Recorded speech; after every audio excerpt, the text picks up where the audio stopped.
Revolution Golfers, Martin Chuck here, and welcome to the Raven Golf Club in Phoenix, Arizona, the home of the Tour Striker Golf Academy.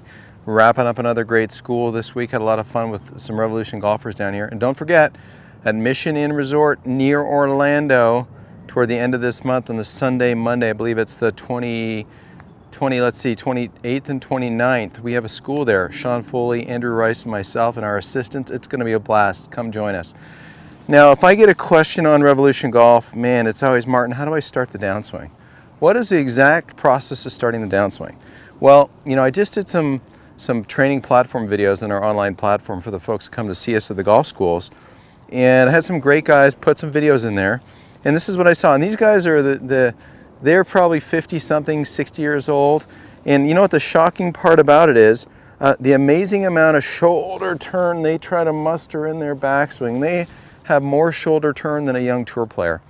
And you're probably thinking, well, maybe that's not me, Martin. Well, I think a lot of people have excessive turn and don't quite start the downswing properly because of another factor. They've got a weak club face. So let's talk about how to start the downswing first, and I'll use body track here, and I'll hit a shot, and you'll see as I hit this shot, you know, my weight pressure is moving left and right, and you can see that in body track as I address this golf ball. Now, what I want you to understand is when I make a backswing, okay, this club, I've got the weight of the club in my hands, and you've heard me say that ad nauseum probably now in Revolution Golf, is that when I swing this back, when my lead arm starts to get to about parallel to the ground, it's got some momentum in it that takes it up to the top, okay? I've created this momentum. Well, at this point, as I'm starting to go into my backswing, maybe my shoulders turn 90 degrees, maybe a little bit more than that, but not much more. And a lot of great tour players don't even turn their shoulders 90 degrees and hit it plenty far.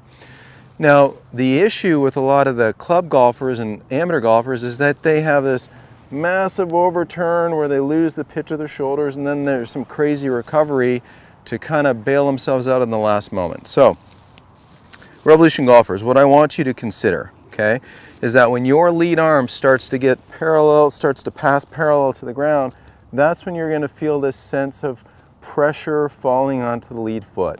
Okay, and you can see this little motion right here.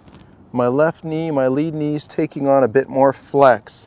And that right there is a signal, a go time right there where I can unwind myself. So there's a sense of momentum that helps get us to the top. Doesn't wind us into smithereens that we can't recover from, but we get wound up. In fact, my full swing, that's about my left arm height, that's it.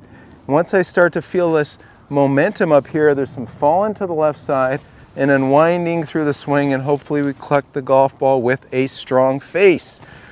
So in this golf school, we had some great folks, and guess what we saw? We saw a whole bunch of this.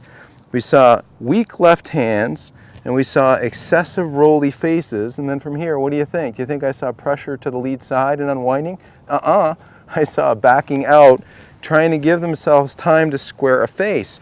So the whole school for a bunch of the folks was really to get the hand on properly, lead hand, get the club off the ground, build decent wrist conditions in the backswing, and then feel this sense of pressure and then unwinding to a finish. So Revolution golfers, to summarize, once you get the club in your hands, this is going to have some, you're going to put it in play, you're going to put it in motion as you wind things up, but don't be afraid to have that sense of fall to the lead side before you stand up, rotate, relocate, and extend yourself into a nice tall finish. So Martin Chuck, wrapping it up. Great day at the Tour Striker Golf Academy here in Phoenix. As usual, you know what to do. Post your questions and comments down below, and I'll get to everyone that I can, which is 99% of them. So take care, Revolution golfers, and thanks for watching.